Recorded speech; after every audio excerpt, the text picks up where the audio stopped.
السلام عليكم ورحمة الله وبركاته. ازيكم يا حبايبي، عاملين ايه؟ النهارده ان شاء الله اليوم ال35 معانا في دورة فراخ رمضان.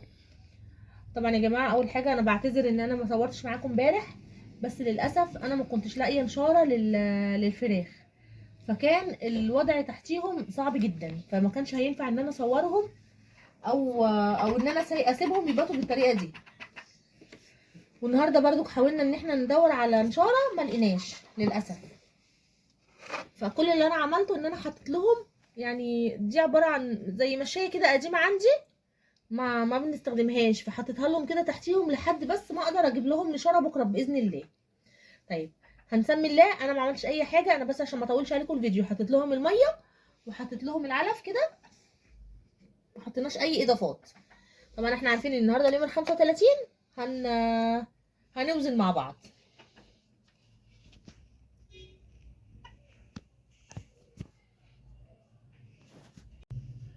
بصوا، انا بس حطيت كده طبق على الميزان علشان اقدر اتحكم.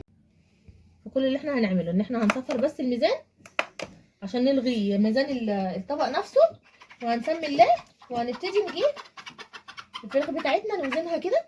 بسم الله.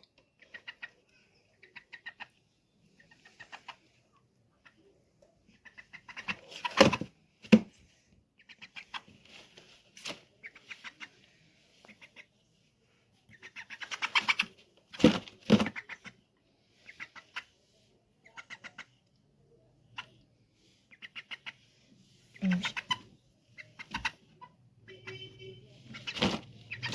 مش عارفه هو كده صح. بصوا يا حبايبي، 2 كيلو و100 جرام، هنقول 2 كيلو و100 جرام. بسم الله.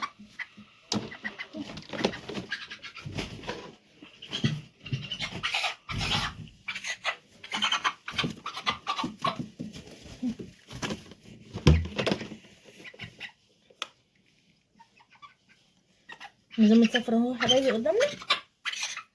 بسم الله.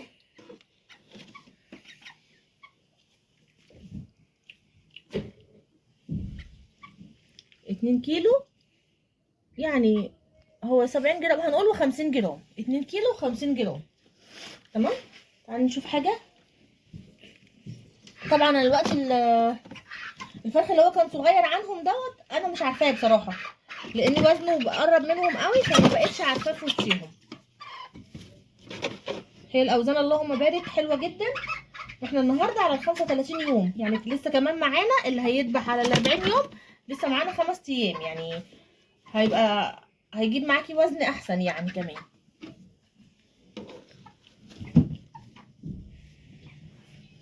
حبايبي اللهم بارك. بس عدل.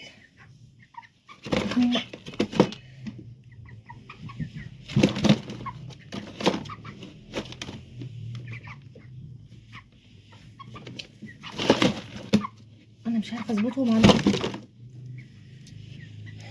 بصوا يا حبايبي، هو الاوزان معلش لان فعلا صعب قوي ان انا اوزنهم، لان هما بقت حركتهم كتير. الاوزان معانا ما بين ال2 كيلو و100 جرام، اقل حاجه معانا كيلو 900، لان انا كنت وزناهم من شويه، يعني اقل حاجه معانا كيلو 900 وشويه كمان، اللي هو خلاص داخل في ال2 كيلو. فالاوزان معانا اللهم بارك حلوه جدا. فاستنوا بقى الحلقه بتاعت بكره باذن الله، هنشوف ايه الخلطات اللي هنحطها مع العلف، وكمان تبقى فايدانا ان احنا نغير طعم اللحم بتاعها، نخليه مسكر كده، وطعم واللحمه كمان معانا هتبقى حمراء في الفتره اللي فاضلنا في دوره الكتاكيت. وده كان الفيديو بتاعنا معانا النهارده يا حبايبي. فياريت لو عجبكم الفيديو فعلوا زر الجرس واشتركوا في القناه عشان يوصلكم كل جديد.